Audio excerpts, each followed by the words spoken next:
If you've clicked on this video, then you're probably unsure or you're just not sure who to vote for in this upcoming federal Canadian election. Well, not to fret. This video's main idea is really to inform you what each party stands for, who their leaders are, and what their major policies are in a snapshot. And it's going to be done in an unbiased way, so you don't have to worry about me siding with a singular party. There are five major parties in Canada, all right? The ones that will most likely show up on your ballot, depending on where you live. And those five parties are number one, Liberal, number two, Conservative, number three, the NDP, number four, the Green Party, and lastly, number five, the Bloc Québécois. Now, these are the five major parties that will most likely show up on your ballot. All right, and these are the ones that I'll be dissecting in this video, kind of giving you a little snapshot of what you can expect from each. All right, so let's do this. Well, to start off, the Liberals are a party that sits not too to the left and not too much to the middle, but they're kind of in between. So your leftist middle party. They are it's in the name, they're a liberal, so they have liberal ideas, and they kind of take attributes from the middle as well, so kind of having that balance. Their current leader is Mark Carney, and a little bit about Mark Carney is that he was born in March 16, 1965 in Fort Smith, Northwest Territories, and he then went to move to Alberta, where he attended high school and so on and so forth. He got his bachelor degrees in economics from Harvard University in 1988, and then went on to get his master's and doctorate in economics from the University of Oxford. Well, that's his education.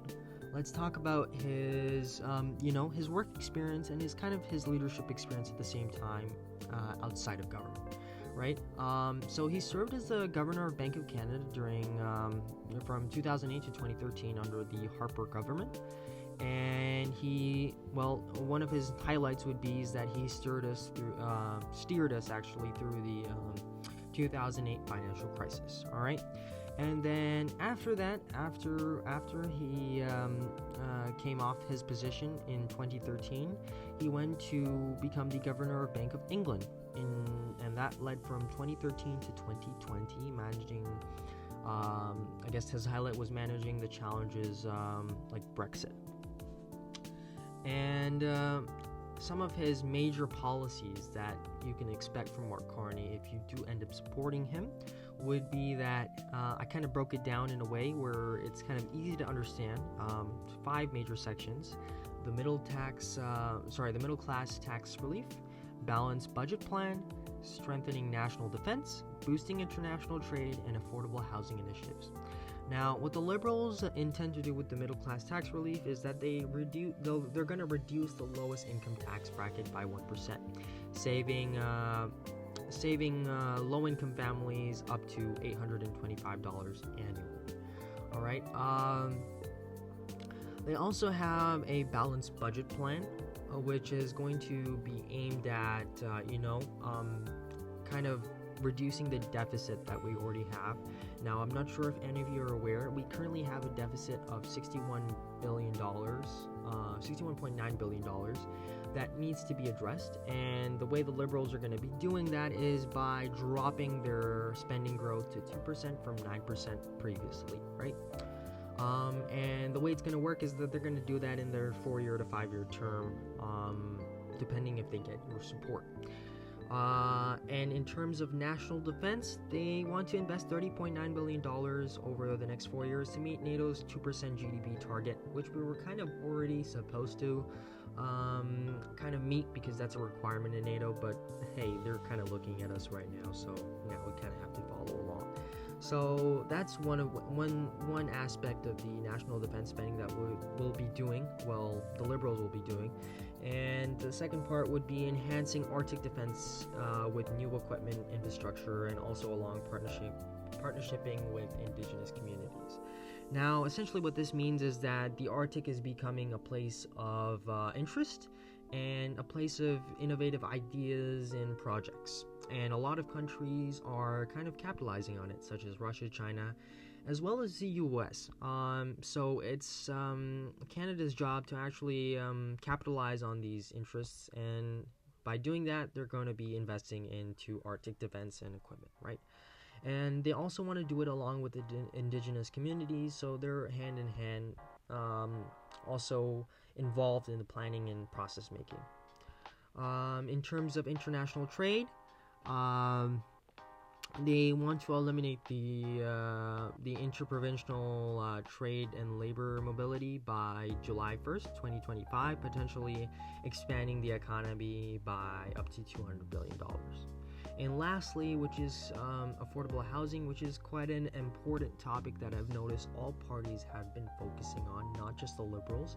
But the Liberals they said they're going to do two things. They're going to double the pace of new housing construction over the next decade, remove GST on new homes under $1 million for first-time buyers.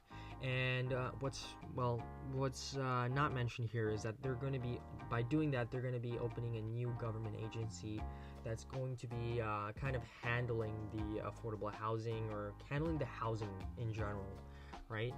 That's what the Liberals will be doing. So that's your major policies that you can expect from the Liberals. All right.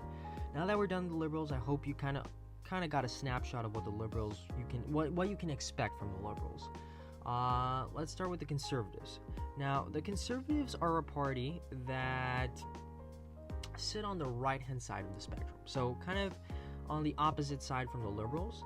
They tend to, it's right in the name, they tend to conserve. They're more conservative. So any type of liberal ideas they're opposed to. And their current leader is Pierre Poilievre. And a little bit about Pierre Poilievre is that he was born in June 3rd, 1979 in Calgary, Alberta. He earned a Bachelor's of Arts in International Relations from the University of Calgary, and he was the Member of Parliament for Carleton, Ontario, actually since 2004, and he's been re-elected 7 consecutive times. So he's been a Member of Parliament for quite a while for Carleton. He served as the Minister of Democratic Reform from 2013 to 2015, and the Minister of Employment and Social Development during 2015. That was under Prime Minister Stephen Harper. He also served as the Housing Minister. There's quite a lot of quote going around that he only built 6 houses under his tenure as Housing Minister, but the key difference is that he built quite a lot of houses. It was around 200,000. That's a round figure. That wasn't affordable housing. That was just regular housing. When it comes to affordable housing, he's just built 6. So that's the main difference. I think people throw things around and it gets mixed up. So that's the major difference, or that's a critique that Mr. Poilievre gets, and I just wanted to clear that up. You do with that information as you will.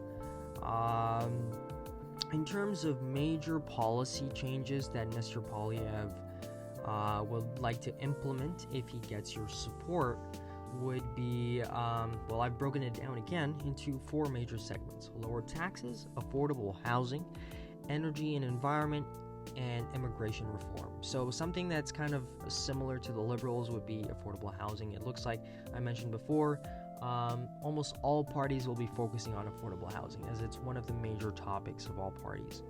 So in terms of lower taxes, what Mr. Poilievre is referring to is that he's going to be cutting the income tax by 15%. And that's not just for everyone, that's for people who are, or families who are earning under $100,000. So if you fall under that bracket, then expect a lower income tax and expect it to be cut by 15%, right? But a key note for that is that it's going to be introduced during the later years of his tenure if you do get his support. So if you expect it right away, I wouldn't keep your heart on it. Again, if anything changes, that's a different talk for a different time. But as of right now, from what he's reported, that 15% income tax realistically would probably hit by the end of his term. He's also going to reduce government spending to lower Canada's deficit. Again, that's been an ongoing issue about our deficits going higher than expected. It started off at $30 billion during the first Liberal term, and it's gone up to about 60. So that's been a major thing that the Conservatives have been focusing on. In terms of affordable housing, they're going to be removing the GST on new homes under 1.3 million. All right, and they're also going to be converting unused government buildings into affordable housing. So essentially, he's going to be cutting down government land that is not being used, and he's going to convert it into affordable housing. Another sector would be energy and environment. Now, Mr. Poilievre has made it quite clear that he doesn't like the federal carbon tax, and he's going to be scrapping it up completely.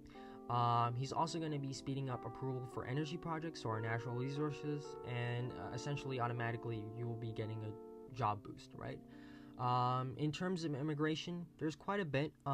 He's going to be lowering immigration levels to match housing and infrastructure capacity, which it makes sense because it's an ongoing issue right now with the housing market being that the supply is less and the demand is more, hence the price is going up.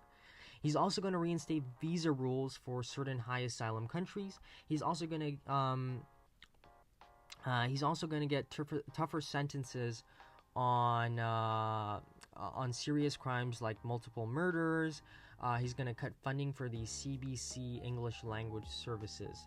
So the CBC Broadcasting Network is being funded by the government, and he said it's a complete waste of money to be funding that news company. So he's going to be cutting the funding and letting CBC run it or run by itself on its own funds, or essentially getting donations from anyone who likes to watch them.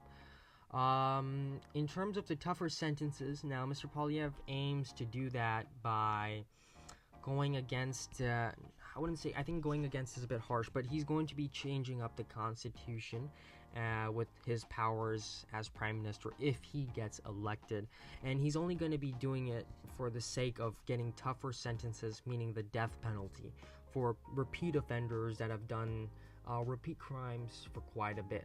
All right, that's his intention of going against the Constitution in a way, right? Because there's no death penalty in Canada, and he wants to implement it or bring it back. So that's going to be essentially your snapshot for major policies that the Conservatives will be focusing on. If there's anything I've missed, please, again, mention it in the comment section, but I try to break it down to something where it's easy for you to understand as a viewer. Well, the next party on the list would be the NDP, the New Democratic Party. Now, their leader is Mr. Jagmeet Singh, and a little bit about Mr. Jagmeet Singh is that he was a member of Parliament for Burnaby South since February 25th, 2019. He was also born in January 2nd, 1979 in Scarborough, Ontario. He earned a Bachelor of Science in Biology from the University of Western Ontario and a Bachelor of Laws from Osgoode Hall Law School, which is York University. He also practiced as a criminal defense lawyer before entering politics. And he also served as a provincial parliament MPP in Ontario from 2011 to 2017 and became the deputy leader of the Ontario NDP in 2015. So he has quite a bit of experience in government service, and also quite a bit of experience being as a criminal defense lawyer. In terms of what you can expect from Mr. Jagmeet Singh and his party in terms of major policies for this upcoming election, I broke it down again to 4 sections that he's mainly going to be focusing on. One being healthcare and pharmacare. This is, I think, the standout for the NDP party. This is what they've also focused on a lot, which other parties tend to kind of sly away from just because of expenditures and how much it would cost, but the NDP haven't shied away from it. they have supported it completely. What they what they plan to do is guarantee access to family doctors and primary care by 2030. So again, almost at the end of the term, you'll see results for that by hiring more health workers and creating pan-Canadian licensure. So what this means is I think he's referring strategically to the nurses. I think Canada has a huge problem with the lack of nurses, and the nurses that are moving over to the US, just because of better pay, better work environments, and just better everything in general, really. And he wants to, in other words, combat that and kind of make it better so nurses can stay here and get a good pay and also provide for our healthcare industry. He's also going to be launching universal pharmacare, providing free diabetes medication and birth control medication to every province and territory, with plans to cover essential medicine by the year's end. The second section that he's really going to be focusing on is affordable housing. He's planning to build over 100,000 rent-controlled homes on federal land within the next decade, which is 12 years. Now, I don't know why they plan for the next decade, because it's not realistic, but this is what they plan to do. They're going to also retrofit 3.3 million homes across Canada to improve energy efficiency. And their third major topic would be climate action and green economy. They're going to eliminate the consumer carbon tax as well, replacing it with a climate plan that doesn't burden workers. So they're going to be taking out, or they're going to be scrapping the carbon tax, but they're going to be finding a better way of implementing a new, wouldn't say tax, but a climate plan that can, again, address the climate change issues at the same time benefiting our country. They're also going to offer a $10,000 rebate dollar program for Canadian-made electric vehicles. They're going to impose a 100% tariff on Tesla products in response to U.S. trade policies.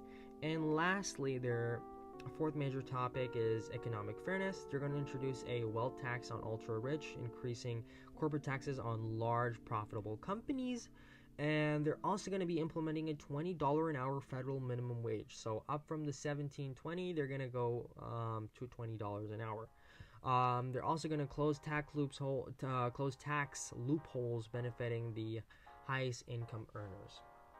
So this is kind of your snapshot that you can expect from the NDP if you tend to support them, or you tend to give them your vote for this election. The next party that we'll be discussing will be the Green Party of Canada. So the Green Party of Canada this time is a bit different in the sense that their leadership is not just one leader but a co-leader. But their main leader is Mr. Jonathan Pednielt. Apologies if I'm pronouncing this wrong, but he is their new Green Party co-leader, but I would say the main one that's been in the media and kind of handling the PR issues, or all the issues that the party has to face in communications. A little bit about him actually is that he was born in April 1990 in Montreal, Quebec. He studied political science at the University of Ottawa. He worked as a journalist and human rights investigator in conflict zones including Somalia, Yemen, Ethiopia, Israel, and Egypt. He collaborated with organizations like Amnesty International and Human Rights Watch. And he left the Quebecois to serve as leader of the Green Party. So he left the French Nationalist Party to join the Green Party. And he's actually the youngest current leader of a federal party in Canada. So, yeah, he's pretty young and he's in public service.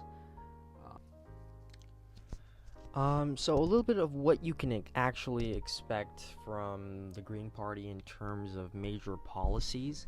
Again, so it's in the name. So I kind of broke it down here: climate action, fossil fuel phase out, affordable housing, healthcare expansion, green economy, and job creation. So a little bit to go in depth here.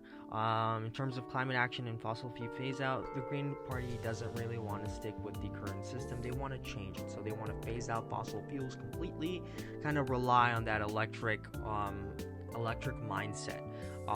Implement strict science-based rules, limits on pollution, hold big polluters accountable for climate damage, transition Canada to 100% renewable energy. So kind of focused on those climate change action policies. In terms of the second most important part, which almost every party again is talking about, affordable housing, make the largest investment in public housing since the 1970s, clamp down on big investors and driving up housing prices. They haven't been, with the Green Party, they haven't been too specific. So again, it would be interesting to see if they maybe win, or if they don't.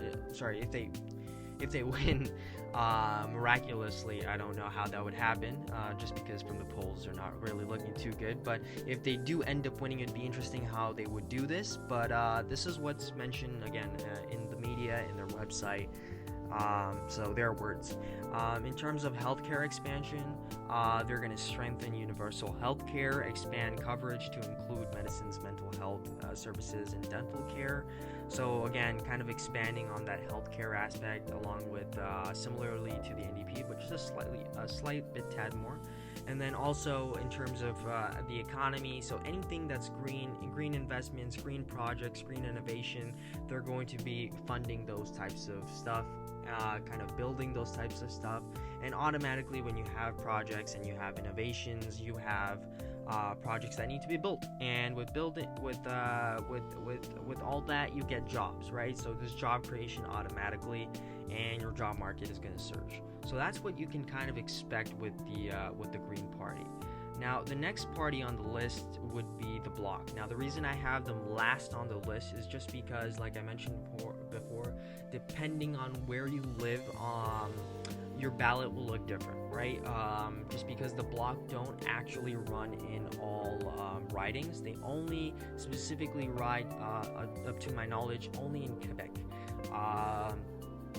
The reason being is just because they're hardline on focusing on Quebec language, culture, sovereignty, in a way, just everything really for Quebec. Now, in terms of where they sit on the political spectrum, they're slightly different, just because they're kind of an outlier in a sense that they're not really there for Canada, but they're there for Quebec, right? For Quebec citizens. And their leader is Mr. François Blanchet, and he was a little bit about him is that he was born in April 16th, 1965 in Drummondville, Quebec. So apologies for pronouncing that incorrectly. Earned a bachelor's degree in history and anthropology, and formed from the University of Montreal in 1987. Worked as a teacher and an entrepreneur. Founded the Fusion YFB, which is a concert management and artist representation firm, and also served as the president of ADISQ. And that was from 2003 to 2006. So that's just a little bit about Mr. François Blanchet over here. And in terms of major policies that the Bloc will be focusing on in this upcoming election, you probably guessed it. It's mainly everything for Quebec, right? Defending Quebec's interests in trade, promoting Quebec's sovereignty and autonomy, cultural protection, and promotion. So this is what I kind of broke it down to, and if we go in depth again, demand Quebec's selected representation in all trade negotiations, support targeted counter tariffs against U.S. measures affecting Quebec's industries such as aluminum and dairy, propose wage subsidies for workers impacted by trade disputes, promoting Quebec's sovereignty and autonomy, advocate for Quebec's right to self-determination and increase autonomy within Canada, seek to repeal the Clarity Act to facilitate future referendums on Quebec's independence, cultural protection and promotion, aim to repatriate federal cultural powers to Quebec, including creating a Quebec-specific broadcasting and telecommunications commission, support reforms to federal arts funding to better serve Quebec's cultural institutions. So again, kind of a major, like a quick recap on this is that really all the major policies that the bloc will be focusing on this election, and pretty much any election of all time, would be mainly specifically for Quebec. Again, because just because of the history of Quebec, the culture and the language, hence why the party is going to be just specifically for Quebec.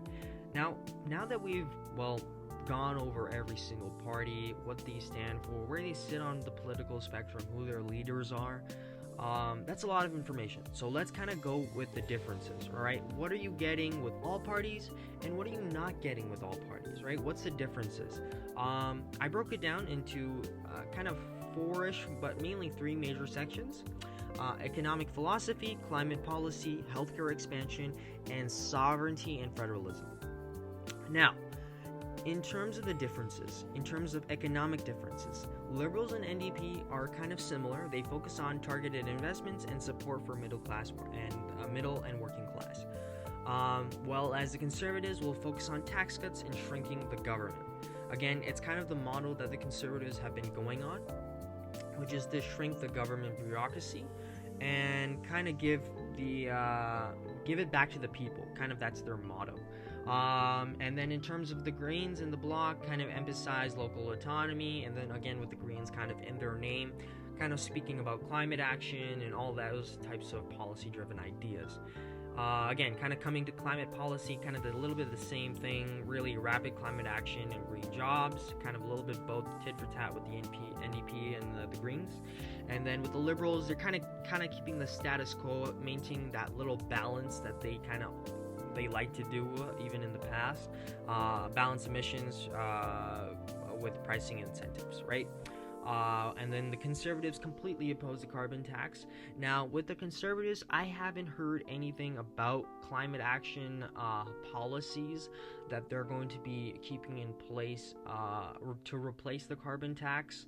Not necessarily with another tax but just a plan. I haven't heard anything about it. If there is something, please let me know in the comments. But at the moment, right now, as of this moment, there hasn't been anything. Now, this could change in the future, of course. They could bring something in, but that's what's going on with the Conservatives. The Bloc, again, they haven't, as well as the Bloc actually, they haven't really even focused on it too much over the environment policies or the climate change, but they have requested to have control over environmental policies. That's the main difference here. In terms of healthcare, the NDPs and Greens again kind of tit for tat here, pushing for farmer care, dental care, and mental health expansions. Liberals kind of supporting the infrastructure side, but not really expanding the dental care, farmer care, and mental health expansion. Kind of again keeping that status quo. Conservatives and Bloc, I haven't dived deep. They haven't had a proper plan that can be incentivized for healthcare, so they haven't touched too much on the healthcare aspect. And in terms of sovereignty and federalism, you're looking at again the Bloc really kind of standing for Quebec's culture, autonomy, nationalism, all those aspects kind of coming together with the sovereignty and federalism section. So those are going to be your differences. Well, in terms of the video, it's kind of come to an end in terms of what I can say, keeping it in an unbiased manner. One thing I'd like to say is that keep in mind when you're going to put your vote in, almost all parties will be talking about housing, right? So you don't have to worry about if you're just voting on housing, you don't have to worry about voting for any party. It can be anyone, and they'll probably focus on that. The major differences will be in terms of economic layout, the climate change policy layout, in terms of jobs, kind of ties in with the economy, the healthcare layout, and those are going to be your major areas to watch out for. What are you looking for in those aspects? Kind of try to ask yourself that. If you can figure out that, then I think you can figure out which party is for you and which party that you can vote for. That would be my advice on voting. All right, but you don't have to take that because this is kind of the section where I'm kind of laying it a bit of my opinion. All right, but that's something to keep in mind. And now that we've come to the end of the video, Again, thanks for watching. I really appreciate it if you've stayed until the end. And if you did enjoy the info that I put out today, please drop a like. Also, leave any feedback that you have for me in the comment section. With whether it be bad or good, don't worry, I can take it. And honestly, it's good for me because I can work on those things and maybe drop a better video, or just stop altogether. You never know. Again, anything that you'd like to add, drop it in the comment section. And again, thanks for watching this video, and have yourselves a wonderful day.